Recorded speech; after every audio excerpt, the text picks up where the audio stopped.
Halo sobat pendengar setia CVT 9PM, ketemu lagi dengan video kedua. Video ini kelanjutan dari video yang kemarin. Kemarin saya masih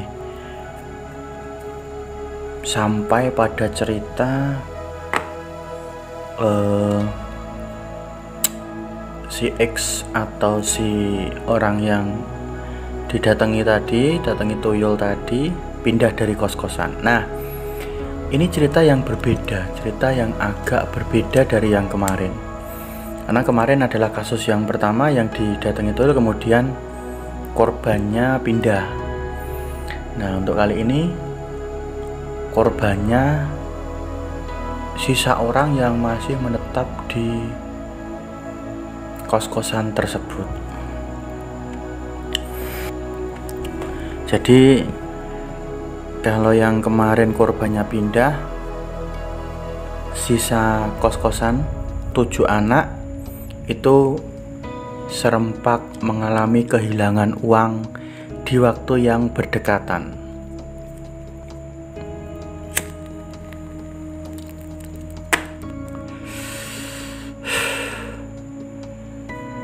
Yang pertama, si temennya si A satu kamar, panggil saja Jackie lah.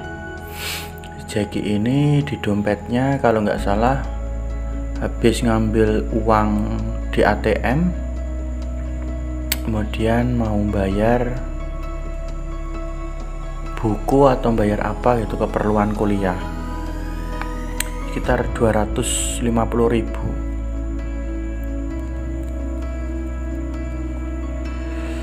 Sebelum dia pergi dari kamar, dia kan ngecek dompet-dompetnya dulu, terus ngambil kunci motor.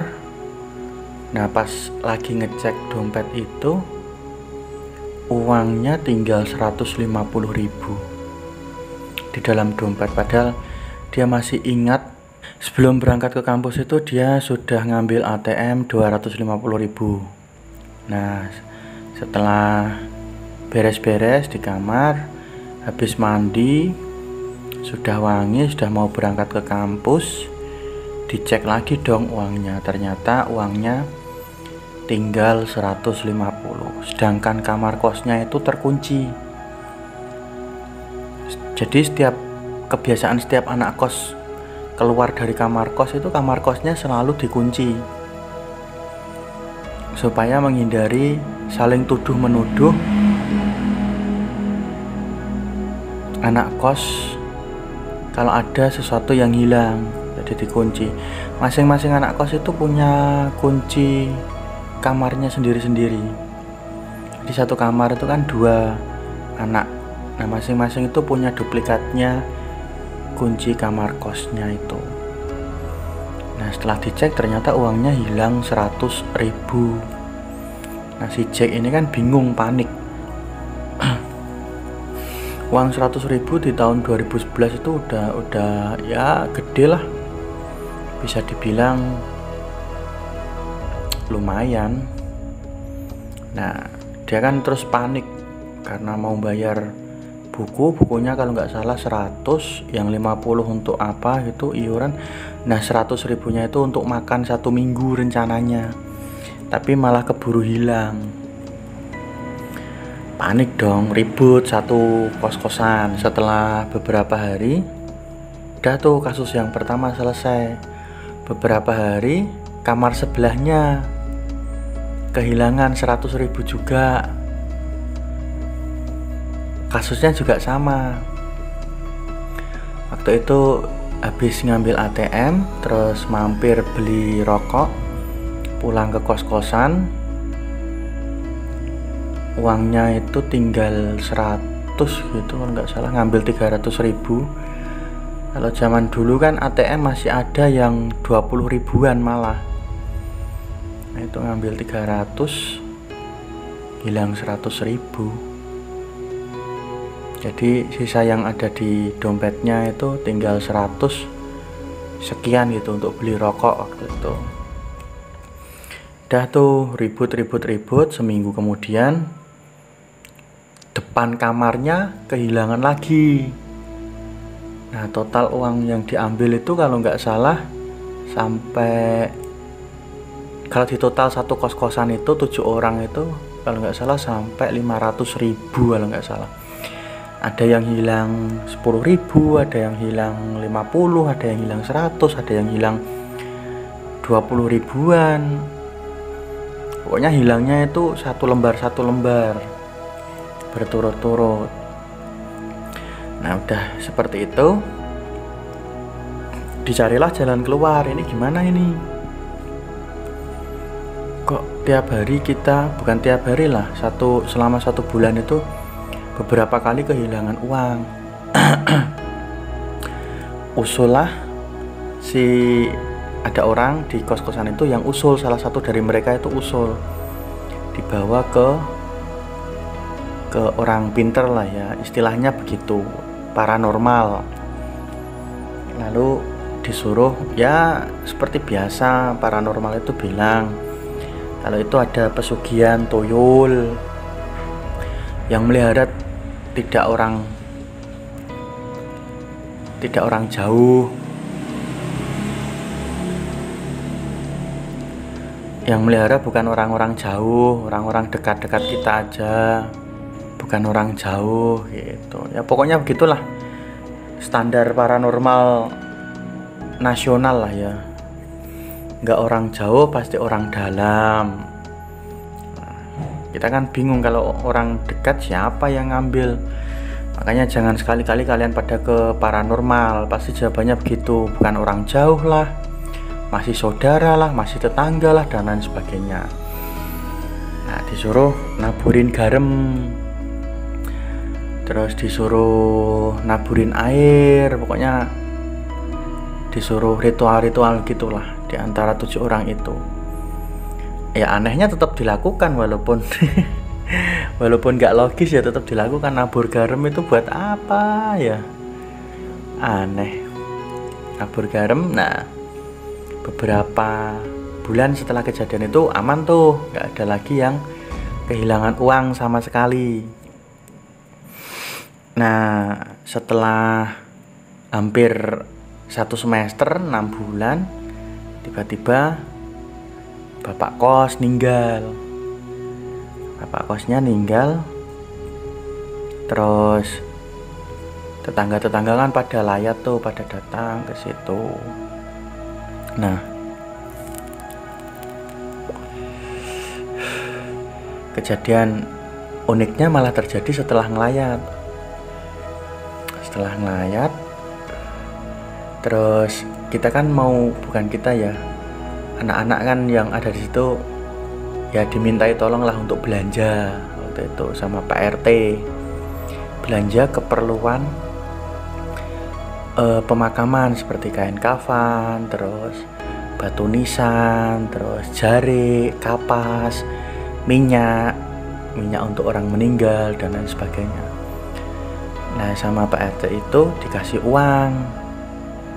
uangnya itu, tiba-tiba salah seorang dari 7 anak kos itu ada yang mengenali, karena salah satu anak kos itu tuh pernah iseng-iseng nulis di uang 20 ribuan. Nah, nulis nomor HP. Waktu itu satu-satunya yang punya HP itu cuman dia seorang. Nah, dulu kan suka ngacak nomor, suka cari-cari nomor perempuan di Friendster, cari di MIRC, di komunitas-komunitas Mic33, Yahoo Messenger. Nah, dia itu iseng nulis nomor HP di uang itu, dengan harapan kalau nulis nomor HP di uang itu dan uang itu yang dapat cewek dihubungi. Harapannya sungguh tindakan yang sia-sia. Harapannya aneh ya. Akhirnya dikasih uang, dan di uang itu ada nomor HP-nya si salah seorang itu. Nah, kan akhirnya curiga kami bertujuh ini. Nah, kok bisa uang ini diambil dari kantongnya Pak RT ya? Akhirnya kami semua sepakat seuzon bahwa yang pelihara tuyul di situ Pak RT. Mohon maaf Pak RT, mohon dimaafkan kami kemarin seuzon tahun 2011 kejadiannya. Semoga Pak RT yang menonton atau mendengarkan kisah ini bisa memaklumi. Maklum, kami anak kos serba kekurangan, kehilangan uang, tiba-tiba uangnya ada dari kantong Pak RT, kan jadi curiga dong.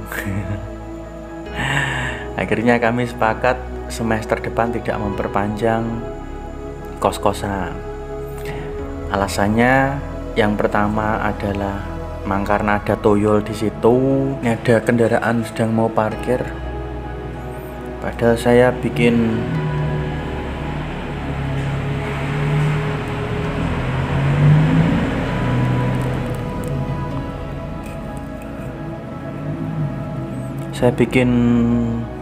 rekaman ini sekitar jam 12-an. Biasanya jam 12 sudah sepi, ini masih ada orang lewat, motor lewat, mobil lewat, dan lain sebagainya. Dan alasan yang kedua, kembali lagi ke tadi, alasan yang kedua adalah karena emang